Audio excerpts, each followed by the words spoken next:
Today, I'm excited to welcome Alyssa Cornwell, children's author of Where Do Grown-Ups Come From, which blends imagination, family inspiration, and resilience. With roots in Georgia, Alyssa has a background in English and film studies. I can't wait to get into that. I'm interested. A long career in cabinet design and a deep love for stories shaped by family influences. In case you're joining us for the first time, I'm your host, JoAnn Dickinson.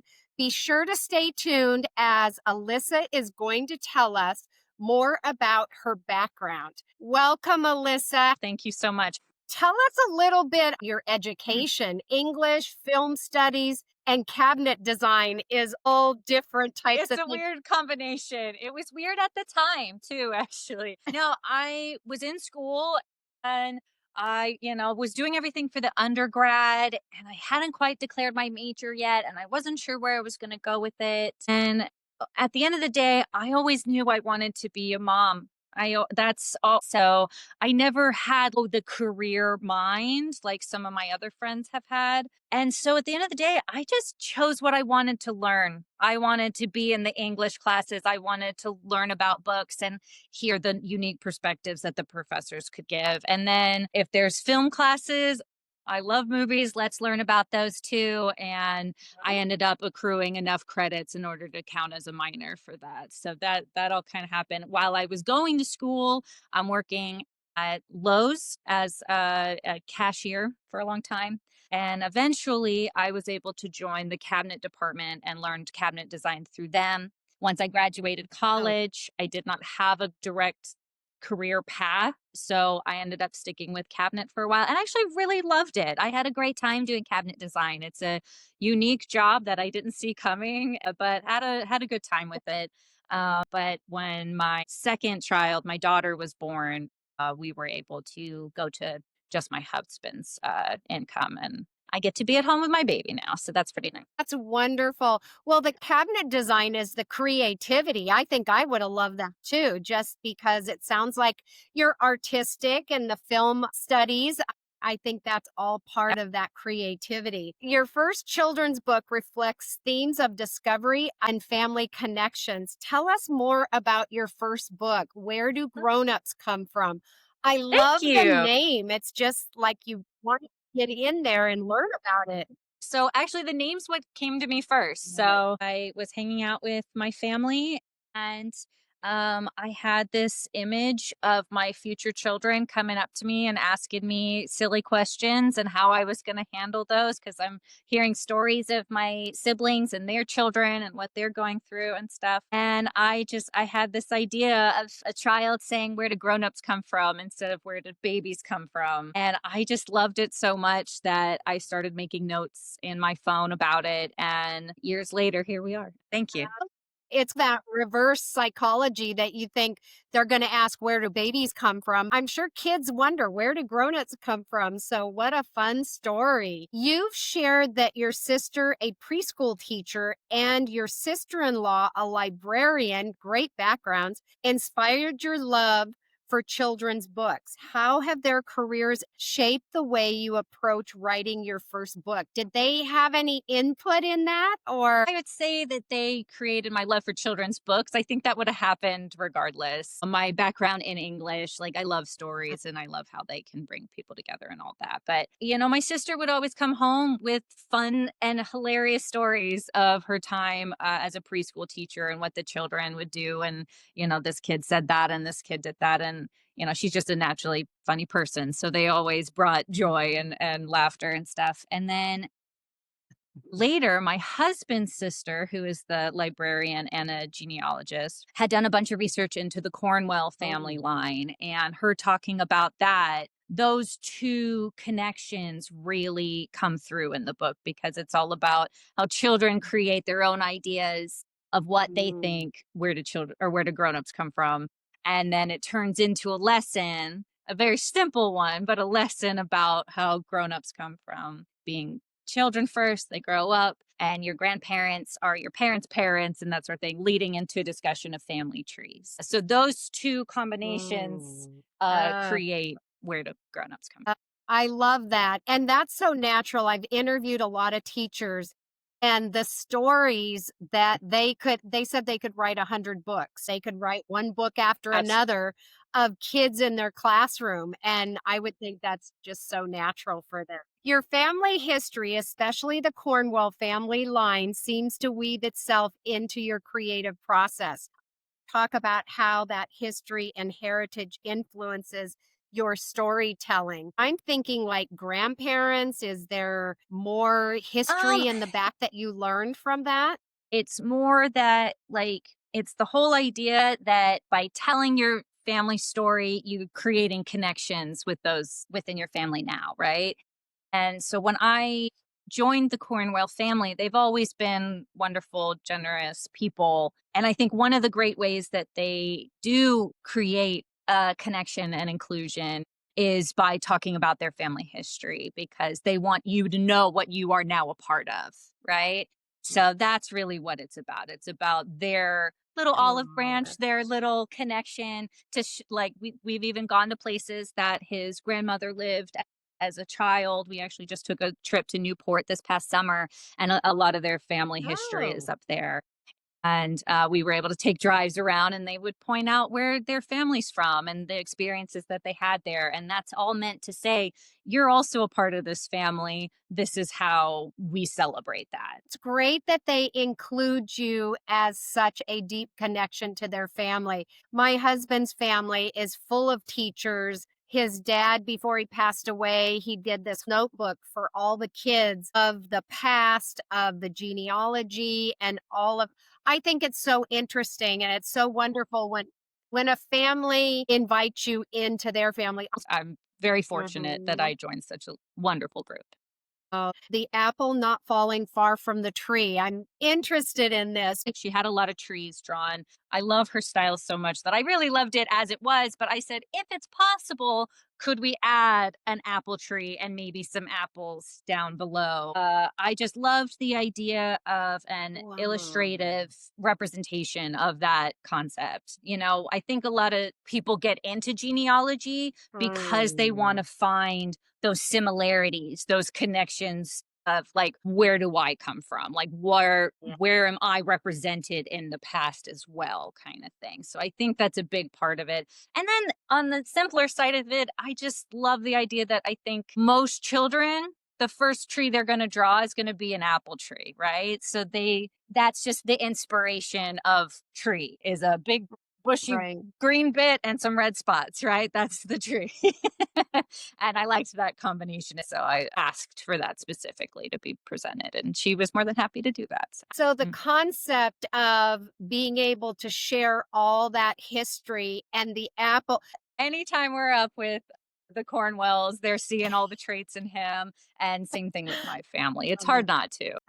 I just think it's so special when you see that gene connection. You've shared a fascinating coincidence with your half sister and Lowe's customers that speak to nature versus nature.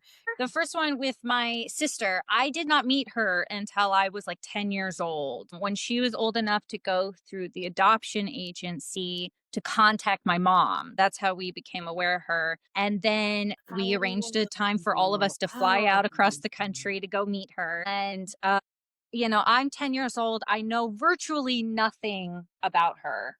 Now, at the time, this is going to sound insignificant, but I promise it relates. At the time, me, my mom, and my other two sisters were really into like fairies. We all had t shirts, we had paintings, we had fairy wings. I still have my fairy wings. And we were Oh. all really into this one artist named Amy Brown, who still does these Aw. beautiful watercolors of fairies. When we first met my sister, she was think 19, maybe 20 when we first met her. And pretty soon we found out that she had a fairy tattoo. So we all were like, oh, we love fairies. That's amazing. And she says, well, have you ever heard of this artist named Amy Brown? And as a 10-year-old, when she said that, my mind kind of exploded. I thought that that was like the most amazing thing that we knew nothing about each other, but we had something in common already. Now, I totally believe that nature versus nurture is a little bit of an exaggeration. There's always got to be both, right? But the fact that we already had that connection just, I don't know, it stuck with me. I have a fairy tattoo myself now. So it became real. As far as the Lowe's story, that's silly, but it is true.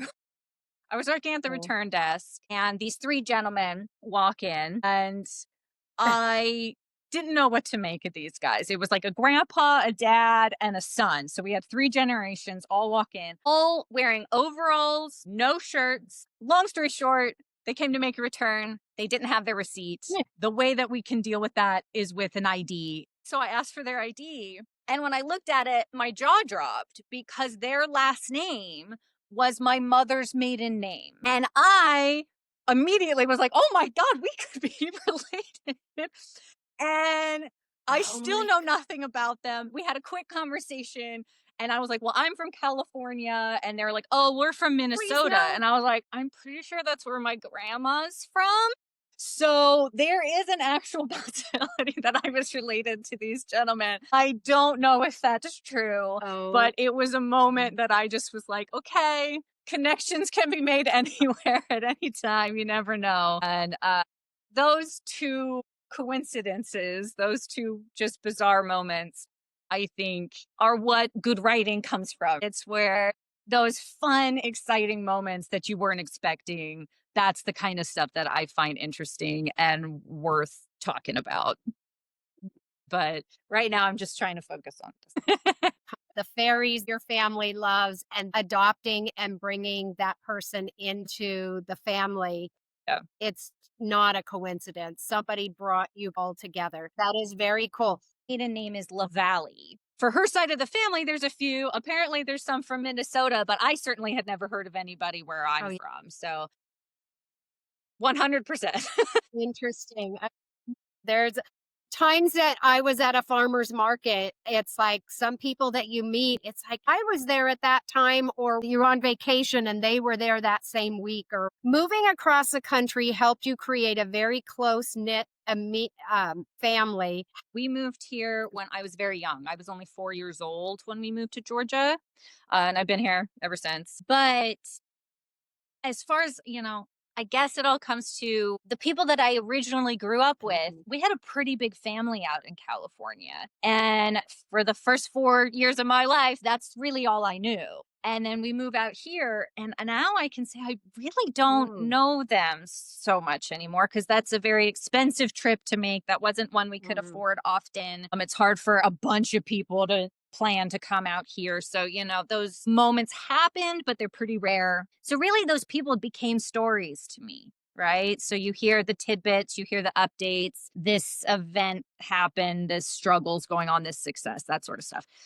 So, all of those people now, Mm. even though they are my family, they're stories to me. Because I don't know them personally, I don't have those direct interactions with most of them anymore. So, as far as how it connects to the book, I Mhm. think that's really what it's all about is we're telling stories about people we don't know anymore and how they connect to us. So most of my family fits within that bubble except for those that lived in my home. And I have one aunt and her family that also lived in Georgia. So we saw them fairly regularly. But other than that, we left a lot of people behind and they became stories. And that's tough, but it also made us very close. And we're still very close. And good group. Oh, that's Yeah. great. So you met your husband after you moved to when you were in Georgia. Obviously, that's your new life because you were so young. I moved to California originally from Wisconsin. Same kind of concept. My mom and dad were the only ones that moved with my uncle. So the memories that I have of them is from those other trips that we may have taken over the years. But of new builds going up Oh. and saw that it was an area that was being more developed than California, which a lot of those areas are pretty well done as they are, kind of thing. So there was just more Mm. job opportunities and they took the risk. Yeah. Every author has a every author has a journey full of lessons. What publishing mistakes did you face along the way? A good friend of mine who had recently been published And his first Okay. advice to Be a me turned out two-part. to be a lifesaver. So he said, join Facebook groups, join Instagram groups of other children's book authors, illustrators, whatever you can, and read up on what people are dealing with and what they're doing and kind of learn from their mistakes. But you can always access those people if you need them. And that turned out to really be the key to getting my book published because I thought I had done all the good research, right? I tried really hard to read all of it. And there's always something that you miss. Unfortunately, the thing that I missed was that the publishing program that I decided to go through, which was KDP, the Amazon program, there's a 24-page minimum. Pretty important information to have. And somehow I missed that Mhm. very key detail. When I found out that that was the minimum, I had already Right. paid an illustrator. I had already Mhm. done so much of the work.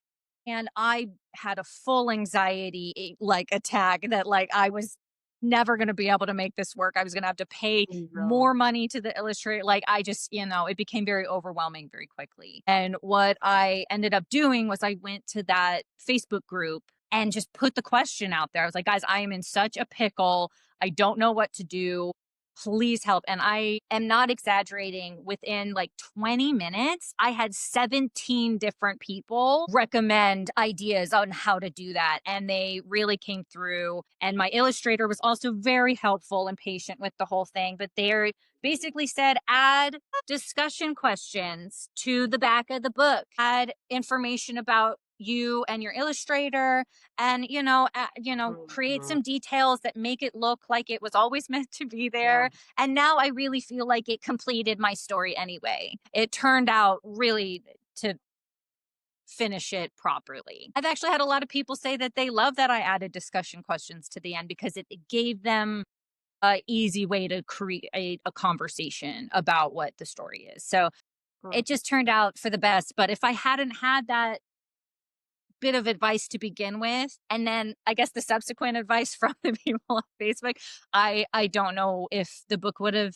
been made properly or been published at all.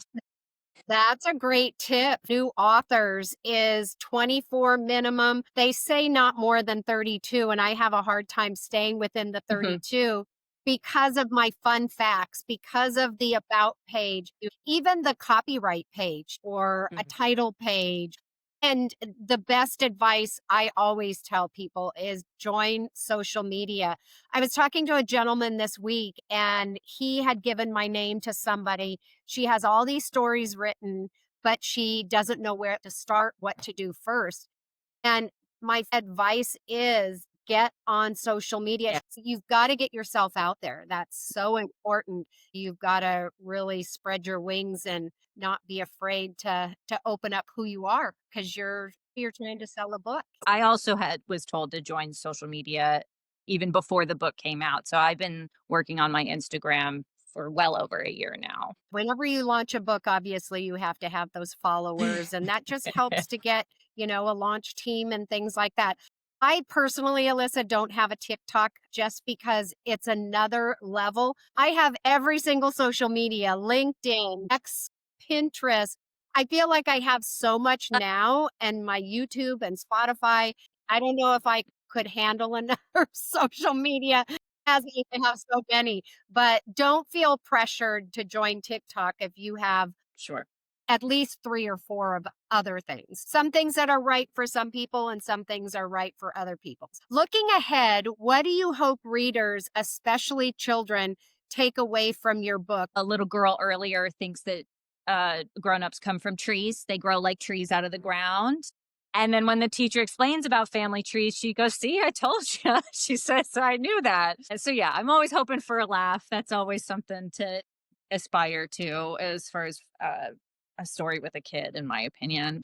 I guess on the grander scale, Yeah. I'm really hoping that a child could read it and come to an understanding that imagination is wonderful for not only the creative side of things, but for the discovery as well. So it's wonderful to imagine silly things, but it's also great to use your imagination to come up with the questions that could eventually lead to new answers. So that's the hope, that's the dream, that's the goal. I feel like I don't see or meet a lot of people that write stories about the subject that your book is about. So I have seen others. This is certainly the only one that I've seen geared for quite the Mm. young age that mine would be appropriate for. But I have also seen some people say that they've never seen books about genealogy and all they do is read children's books. So it is not very common, and I am Mm. hoping that works in my favor. I hope it at least has some longevity. That would be wonderful to find. Yes, between your keywords and the categories, you should do well with it. Thank you so much for joining me. I have Instagram and Facebook under Alyssa Cornwell. If you found this helpful, follow Beyond the Book with JoAnn Dickinson on Spotify and subscribe to my YouTube channel for more tips and inside conversation with authors, illustrators, and creators. Thank you, Alyssa, for joining us.